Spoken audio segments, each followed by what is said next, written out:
মানিক মিয়া হচ্ছে বাড়িতে নাই, তো আমি হচ্ছে মানিক মিয়ার বাড়িতে এখন আছি। আমার পাশে হচ্ছে ভাবি, উনি হচ্ছে মানিক মিয়ার বউ, উনি হচ্ছে মানিক মিয়া।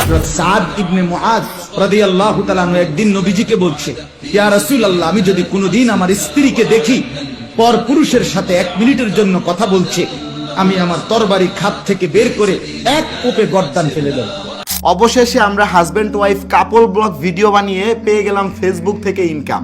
আমরা ইনকাম করছি হচ্ছে কি আপনার 1 মাসে 1,44,000 টাকা। এটা হচ্ছে আমাদের 1 মাসের কাপল ব্লগের ইনকাম। স্বামী স্ত্রীর একান্ত মুহূর্তগুলোকে ভিডিও করে করে মানুষকে দিচ্ছেন, আপনার বউকে মানুষের সামনে উপস্থাপন করছেন। কেন? অ্যাডসেন্স করে কিছু পয়সা কামাই করবেন সেই জন্য। তো এতটুকু লজ্জা যার নাই, সে তার স্ত্রীকে সোশ্যাল মিডিয়াতে তার স্ত্রীর সৌন্দর্যকে সেল করছে কিছু টাকা কামাই করার জন্য। মানুষের চোখের ক্ষুধা মিটাচ্ছে, মানুষের চোখের চাহিদা মিটাচ্ছে, এটা মিটায় সে কিছু টাকা কামাই করছে। এটা হলো নির্লজ্জতার চূড়ান্ত রূপ, সোজা কথা।